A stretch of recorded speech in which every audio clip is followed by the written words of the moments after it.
เพิ่นมาบ้านมี2 แสนคนเรียนวันที่แรกให้บ่ครบเพราะว่าปัญหาที่เรียนแล้วอาจารย์เขียนไว้ว่าพระหายเป็นรวบเรียน4รูปว่าปฏิแม่ครูก็เรียนตามนี้แล้วค่ะมันเพิ่นมาเพิ่นคือว่าแล้วมันก็เลยเป็น11จะเลือกเรื่อง6เรื่อง6นะครับปรากฏว่าพระ57เรียน4รูปเป็น11ปฏิพูดตาว่า5อยู่มีวันพระตามปกติวันพระสิบ่ได้หลายวันนี้นะบ่จำอันนั้นเป็นจำวันไปวันมาในบุญน้ำกันหลายอย่างเป็นผู้ใส่ตัวพวมแล้วก็ให้ค่าน้ำบุญมันค่าพวมเนี่ยเป็นมามันหลายวันเนี่ย57 วันต้องตื่นกันมาเลยเพื่อนค่ะเราได้บุญน้ำกันเพราะว่าทั้งคนทำมาค่ะร่วมยอดสบายเลยจะได้กระแค่บอกง่ายที่เดินทางมาบ่ได้ค่ะสาธุไปครับแม่ครูมาได้ครับเด้อประทานได้จะเป็นลูกข้ามปลาดในแก้วหมูยังไงเพราะว่าเดี๋ยวนี้ขาดหลายวัน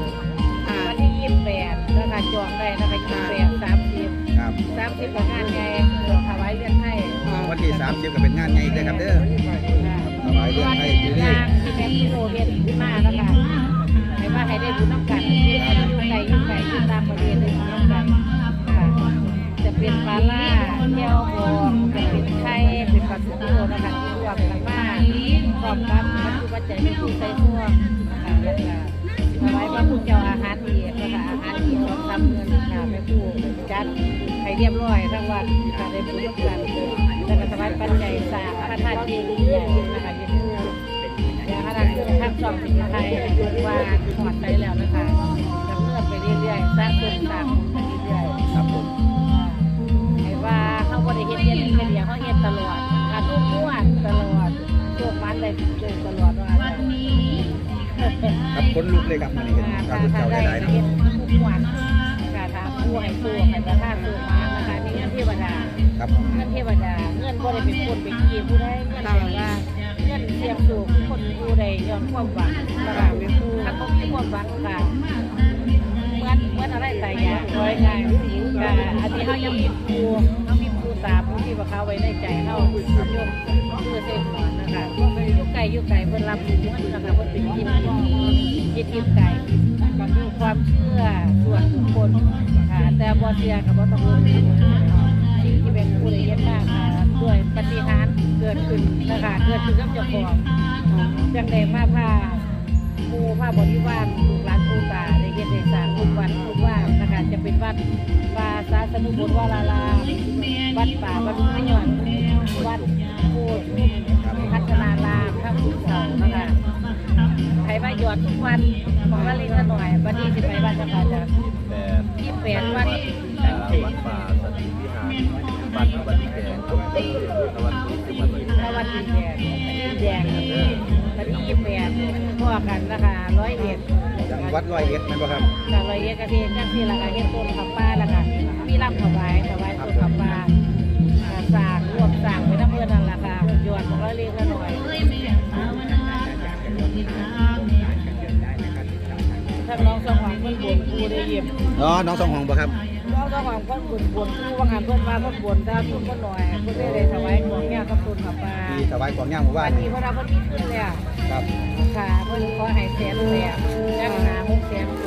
ครับผมเพิ่นสิเอาบ่ล่ำแม่ครูกับอาจารย์พิธีไปร่วมเราต้องรอติดตามก่อนเขาพรรษาขั้นใดอย่าว่าครูบอกตัวใดครับ97กับ90 97กับ90นะครับ97กับ90งวดนั้นที่ผ่านมาปู่ให้เพิ่น60ครับค่ะไปรับพรครับผมไปรับพรกันเดี๋ยวจะหาบุญก่อนครับบ่มีแล้วผมจะบอกเราจ้าก็คือว่าเกี่ยวกันมากมากเลย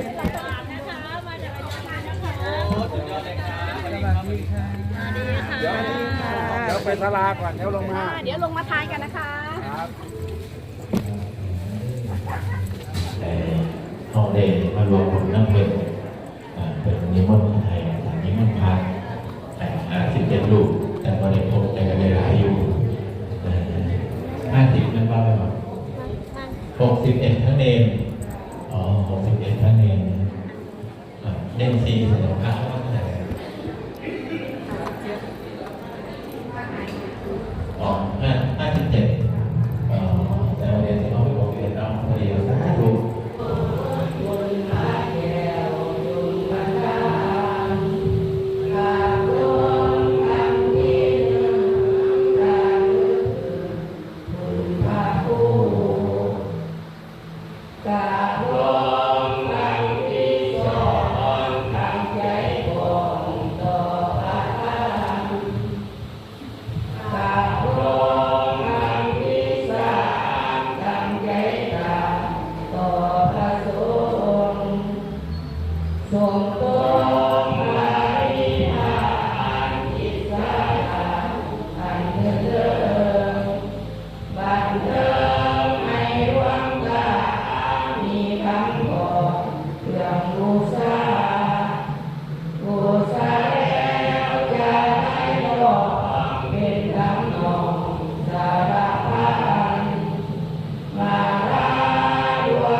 พุท นะโม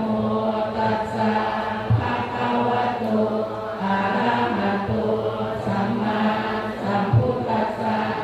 พุทธังสรณังคัจฉามิ พุทธังสรณังคัจฉามิ ธัมมังสรณังคัจฉามิ ธัมมังสรณังคัจฉามิ สังฆังสรณังคัจฉามิ สังฆังสรณังคัจฉามิ ทุติยัมปิพุทธังสรณังคัจฉามิ ทุติยัมปิพุทธังสรณังคัจฉา ทุ มิ ติยัมปิธัมมังสรณังคัจฉามิ ทุติยัมปิธัมมังสรณังคัจฉามิ ทุติยัมปิสังฆังสรณังคัจฉามิ ทุติยัมปิสังฆังสรณังคัจฉามิ ตติยัมปิพุทธังสรณังคัจฉามิ ตติยัมปิพุทธังสรณังคัจฉา ต มิ ติยัมปิธัมมังสรณังคัจฉามิ ตติยัมปิธัมมังสรณังคัจฉามิ ตติยัมปิสังฆังสรณังคัจฉามิ ตติยัมปิสังฆังสรณังคัจฉา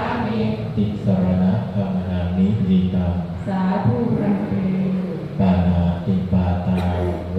ระมะนิสิกขาปะทังสมาธิยามิ ปานาติปาตาเวระมณีสิกขาปะทังสมาธิยามิ อภินนาทานาเวระมะนิสิกขาปะทังสมาธิยามิ อะอินาทานาเวระมณีสิกขาปะทังสมาธิยามิ กาเมสุมิจฉาจาราเวระมะนิสิกขาปะทังสมาธิยามิ กาเมสุมิจฉาจาราเวระมณีสิกขาปะทังสมาธิยามิ มุสาวาทาเวระมะนิสิกขาปะทังสมาธิยามิ โมสาวาทาเวระมณีสิกขาปะทังสมาธิยามิ สุราเมระยมัชฌปมาทฐานาเวระมะนิสิกขาปะทังสมาธิยามิ สุราเมรยมัชฌปมาทฐานาเวระมณีสิกขาปะทังสมาธิยามิ อิมานิปัญจสิกขาปทานิสีเลนะสุขติยันติสีเลนะโมฆะสัมปทาสีเลนะนิพุติยันติตัสมาสีลังวิโสภะเย สาธุโอกาสาโอกาสาสันโตพันเตทุขัดกะวรัญจะสัทธรรมเทศนายาจามะอัตถิปยติปฏิโมทานังมุตติสา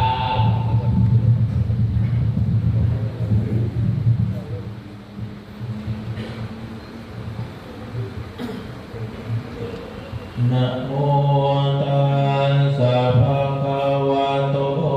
อะระหะโตสัมมาสัมพุ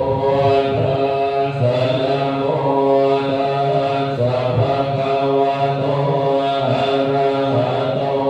สัมมาสัมพุทธั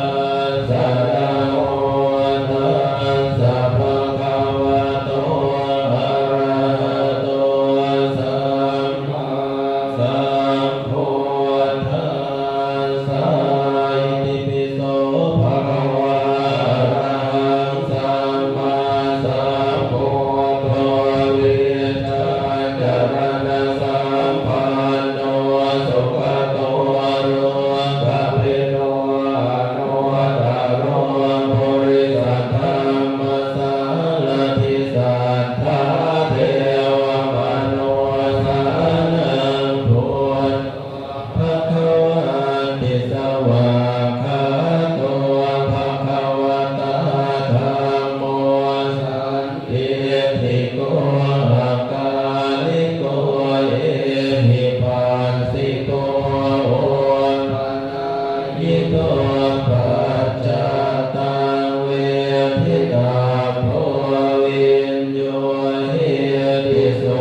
ตุ